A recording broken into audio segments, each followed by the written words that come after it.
Harry Johnson sat silently in his sleek black SUV, watching as customers entered the store bearing his company's name. The brand's logo gleamed under the morning sun, a symbol of the dream he had built with years of hard work. In the early days, Harry envisioned a retail chain where every customer would be treated with respect, regardless of who they were. But lately, troubling whispers had been reaching his ears, complaints about poor service, indifferent employees, and even signs of bias in customer interactions. Harry wasn't the type to rely solely on reports. He understood that the numbers presented in board meetings often painted a very different picture from what was happening on the ground. Rather than call a meeting or send out a memo, he made a bold decision. He would go undercover and experience it for himself. Today he wasn't CEO Harry Johnson. Today he was just another customer, a middle-aged man in a faded hoodie, worn jeans, and old sneakers. Glancing into the rearview mirror, he barely recognized the man staring back at him. Gone were the tailored suits and polished shoes that defined his corporate persona. Instead, he blended seamlessly into the everyday crowd. Exactly what he wanted. Easing his car into the parking lot, Harry took a deep breath. This wasn't the largest or most profitable store in his chain, but it held deep personal significance. It was one of the first stores he had opened outside his home state, a risky expansion that had paid off handsomely. Back then, he had personally trained every manager, emphasizing that customer service should never be about appearances or assumptions. But now, he wasn't sure if those values had survived the test of time. As he stepped out of his car, a strange feeling settled in his chest. It had been years since he walked into one of his own stores without the weight of his title. Today, he was no longer the man in charge. He was simply another shopper. Pulling his hoodie slightly lower, he walked toward the entrance with an unhurried pace. The automatic doors slid open, releasing a blast of cool, air-conditioned air. Inside, the store buzzed with activity. Shopping carts rolling, employees chatting, children giggling near the toy aisle. At first glance, everything seemed fine. Shelves were neatly stocked, promotional signs were in place, and checkout lines moved steadily. But within moments, Harry noticed something was off. Where were the warm greetings, the friendly smiles, the proactive employees who made customers feel valued? No one acknowledged him. No one asked if he needed help. Harry slowly made his way toward the electronics section, pausing by a display of Bluetooth speakers. He picked up a box, turning it over as if considering a purchase. Would anyone approach him? 1 minute passed. 2 minutes. Nothing. He glanced toward the counter where a young employee was glued to his phone, completely uninterested in the customers around him. A familiar wave of disappointment washed over Harry. But he wasn't ready to draw conclusions just yet. Maybe the employee was just having an off day. So, he decided to test things further. Would another customer receive different treatment? Only one way to find out. Harry faces indifference. Harry walked slowly through the aisles, trying to absorb the atmosphere of the store he had once held in such high regard. The familiar sounds filled the air. Shopping carts rolling, cash registers beeping, employees chatting. Yet something felt off. No one acknowledged him.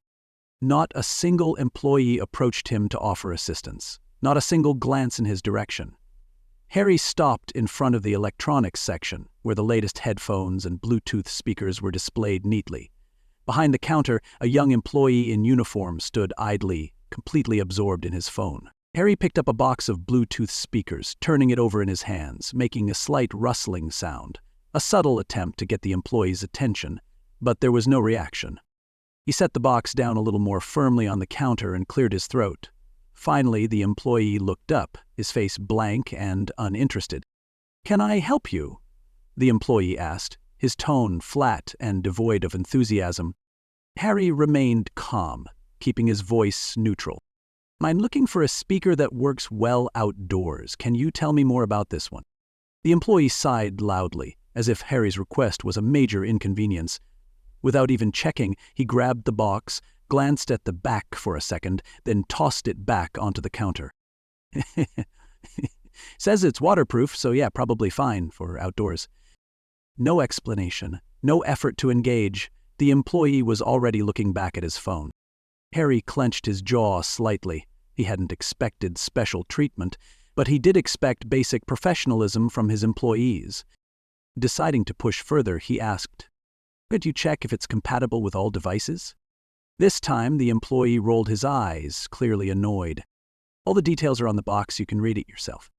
At that moment, a wave of disappointment hit Harry. This wasn't just inattentiveness, it was complete dismissiveness. Harry remained silent for a moment, scanning the store. Other customers were being helped.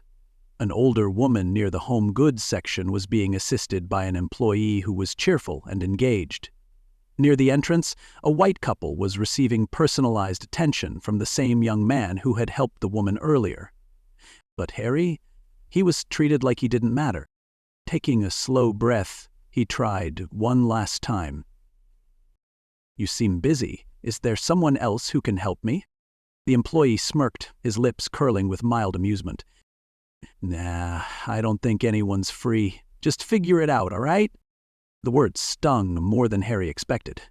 He wasn't angry. Not yet. He was disappointed. If this was how one employee treated a customer they assumed was unimportant, how many others had left this store feeling the same way? Before he could respond, the young man turned his back, grabbed his phone and walked away, leaving Harry standing there, holding the speaker box. For a brief moment, he considered just walking out. But then he overheard something that stopped him in his tracks. As he moved toward the home goods section, he caught two employees whispering nearby. "That guy over there," one of them said, nodding toward Harry. "Yeah, he's probably just browsing. People like him never buy anything expensive." "For sure," the other chuckled. "He doesn't look like he's got the cash for this stuff, probably just wasting time." Harry felt his stomach tighten. He pretended to examine a set of pots and pans, but his mind was racing. They didn't know who he was. To them, he was just another black man in a hoodie, someone they assumed wasn't worth their time. The casual nature of their conversation, the ease with which they dismissed him, spoke volumes. This wasn't just about one bad employee. This was a culture problem, and Harry knew right then he had to fix it. Harry stood still in the middle of the aisle, his mind reeling from what he had just overheard. Disappointment weighed heavily on him, not just in the employees, but in himself. How had he allowed this to happen? How had a company built on respect and inclusivity become a place where employees judged customers based on nothing more than their appearance? Then, something hit him even harder. One of the employees who had just laughed and dismissed him looked strikingly familiar. Harry narrowed his eyes, trying to recall where he had seen that face before.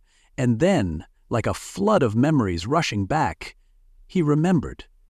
It was Corey.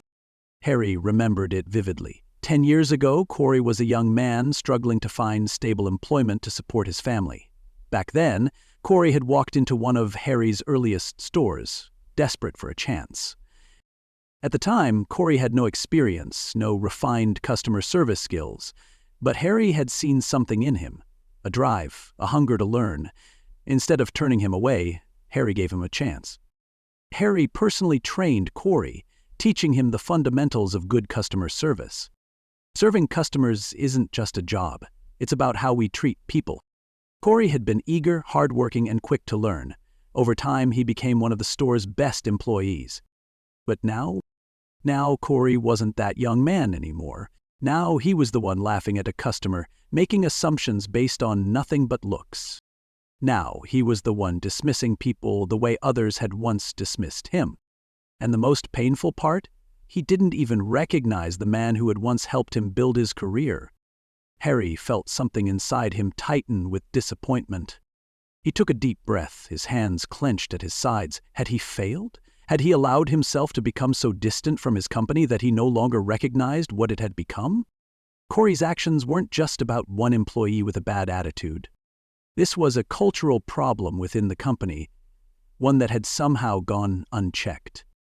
Harry knew he couldn't react emotionally. He couldn't just call out Corey in front of everyone and fire him on the spot. That wouldn't fix the problem. This issue ran deeper than one person. Harry turned away, walking toward the checkout area, determined to gather more insight before making his next move. At the register, a middle-aged black woman was greeting customers warmly, handling each transaction with professionalism. Her name tag read, Denise.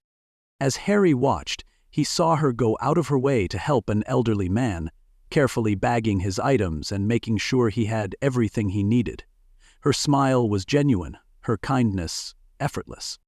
When it was Harry's turn, she greeted him with the same warmth. "Did you find everything you needed today, sir?" For the first time that day, Harry felt a glimmer of hope. "Not exactly," he admitted, his voice measured. "But I think I'll hold off for now." Denise's smile faltered slightly, but she nodded. "Well, if you need anything, we're always here to help." Harry thanked her, feeling a strange mix of emotions. The problem wasn't the entire store, the problem was inconsistency. Some employees, like Denise, embodied the company's original values. Others, like Corey, had completely forgotten them. As he stepped outside, Harry paused in the parking lot, staring at the store's logo shining under the afternoon sun. This business had started as his vision, his dream. But what he had experienced today proved that something had gone wrong along the way. And now he had a responsibility to fix it. Harry took out his notebook from his pocket, the same notebook he had carried with him since the early days of building his company. He flipped to a blank page and wrote, "A company's culture isn't built on words, it's built on actions." Shutting the notebook, he turned back toward the store. He wasn't done yet. It was time to take action. The store felt different when Harry walked back in. He was no longer just an ignored customer, he was returning as the CEO of the company. He hadn't come to start an argument or publicly humiliate anyone, but he knew one thing for certain: he couldn't stay silent. If he walked away without addressing this issue, how many more customers would leave feeling the same sting of disrespect that he had just experienced? Harry made his way to the customer service desk and calmly requested to speak with the store manager. A middle-aged man with a professional demeanor approached within moments. His name tag read, "Brian, store manager." "Hello, I'm Brian, the store manager. How can I help you today?" Harry took a deep breath, extended his hand, and spoke firmly. "I'm Harry Johnson. I'm the founder and CEO of this company." Brian's face froze in shock. His eyes widened, his body stiffened, and for a brief moment he looked genuinely lost for words. "Mr. Johnson? Oh, wow. If I had known you were visiting, I would have—" Harry held up a hand to stop him. "That's exactly the point, Brian. You weren't supposed to know." The weight of those words sank in. Brian quickly glanced around at the employees, already sensing what was coming. "I need all employees gathered for a meeting, right now." Within minutes, every employee was gathered in the break room. Some looked confused, others nervous. Corey stood near the back, clearly uneasy. Harry stepped forward, no longer just an ordinary shopper, but a leader standing before his team. "For those of you who don't know me, I'm Harry Johnson. I founded this company, and today I walked into this store as a regular customer to see firsthand how things were running." The room fell silent. Some employees exchanged uncomfortable glances. Corey shifted in place, suddenly avoiding eye contact. "What I experienced today was unacceptable," Harry continued. "I was ignored, I was dismissed, and worst of all, I overheard employees making assumptions about me based on nothing but how I looked." A few people lowered their heads. "Let me be very clear. This isn't just about one bad interaction. This is about a culture that has been allowed to exist in my company, a culture that does not align with the values I built this business on." Harry's voice was calm, but the weight of his words pressed down on every person in the room. "I believe in holding people accountable, but I also believe in solutions. That's why, starting today, things will change." Harry turned to Brian. "Effective immediately, we are implementing a mandatory training program for all employees on customer service, professionalism, and unconscious bias." Brian nodded quickly. "Understood, Mr. Johnson. I'll make sure it happens." Harry looked back at the employees. "Second, I will personally visit stores across the country unannounced, not to catch people off guard, but to ensure that we are living up to our values." Some employees visibly tensed up, but others, like Denise, nodded in quiet agreement. "And finally," Harry continued, "I want to hear from you. If there are problems with management, if there are toxic behaviors happening in the workplace, I want to know. We will set up an anonymous feedback system so employees can speak up without fear of retaliation." The tension in the room began to ease. Harry softened his tone. "I built this company because I wanted to create something different, a place where people, customers and employees alike, felt valued. Somewhere along the way, we lost a little bit of that, but I'm not giving up on it." He scanned the room, making eye contact with each person. "I know we can do better, and I'm counting on all of you to help make that happen." As the meeting wrapped up, Harry walked toward Denise. "Thank you for being a bright spot today," he said, offering a warm smile. "You reminded me why I started this business in the first place." Denise smiled back, her voice steady. "I just try to treat people the way I'd want to be treated." Harry nodded. "And that's exactly what everyone should be doing." As he left the store for the second time that day, he felt both exhaustion and hope. The road ahead wouldn't be easy, but it was necessary.